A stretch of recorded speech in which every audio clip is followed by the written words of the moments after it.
আবার তাদের vote bank গচ্ছিত করতে পারবে। আমাদেরকে এই দিকটা গুরুত্বপূর্ণ, খুব গুরুত্ব সহকারে ভাবতে হবে। এবার আমি আসি কতগুলো বিষয়বস্তুর উপর আলোকপাত করব যে এই বিলটা বেসিক্যালি আমরা কেন বিরোধিতা করছি। অধীরবাবু আমাদেরকে খুব সুন্দরভাবে উপস্থাপন করেছে, কারণ এই বিলের মধ্যে শুধুমাত্র ভারতবর্ষে হিন্দু মুসলিমদের বিভাজন সৃষ্টি করা লক্ষ্য নয়, ভারতবর্ষের যে বিভিন্ন মুসলমানদের মধ্যে যে সম্প্রদায় রয়েছে সেই সম্প্রদায়গুলোর মধ্যে যাতে বিভাজন সৃষ্টি করা যায় তার একটা সূক্ষ্ম চিন্তা ভাবনা রয়েছে। কারণ এই বিলে বলা হয়েছে যে বোহরা এবং আফগানি সম্প্রদায়ের জন্য আলাদা ওয়াকফ বোর্ড গঠন করা হবে। কেন আলাদা বোর্ড গঠন করা হবে? আমরা তো মুসলমান, এতদিন তো একত্রিতই ছিলাম। তার কারণ হচ্ছে যে দুটো সম্প্রদায়ের মধ্যে আমাদের লড়াই লাগিয়ে দেওয়া। প্রথমত এইটার বিরুদ্ধে আমরা অত্যন্ত জোরালো প্রতিবাদ জানাচ্ছি যে এই ধরনের প্রস্তাব বা এই ধরনের সংশোধনী আমরা কোনোভাবে মেনে নিতে পারবো না। সেকেন্ড হচ্ছে দুটো স্তরে ওয়াকফ সম্পত্তি দেখভাল হয়, কেন্দ্র সরকার এবং রাজ্য সরকার। এতদিন রাজ্য সরকারের হাতে যে ক্ষমতা ছিল সেই ক্ষমতাটা কেড়ে নেওয়ার প্রচেষ্টা হচ্ছে এবং পুরোপুরিভাবে কেন্দ্র এই ক্ষমতাটাকে হস্তগত করতে চাইছে প্রশাসকদের দিয়ে।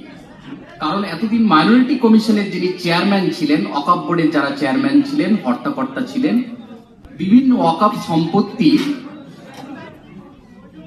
কোনটা ওয়াকফ সম্পত্তিকে কিভাবে রক্ষণাবেক্ষণ করবে এবং ওয়াকফ সম্পত্তির সমস্ত কিছু ইনভেস্টিগেশনের দায়িত্বে তারাই ছিলেন। এখন কে থাকবে? ডিএম। অধীরবাবু বললেন, খুব সুন্দরভাবে আপনারা শুনলেন। তাহলে ডিএম কার লোক? বিডিও কার লোক? অনেক আইএস অফিসার থাকে, কয়েকজন আইএস অফিসারকেই ডিএম করা হয়, এসডিও করা হয়, বিডিও করা হয়।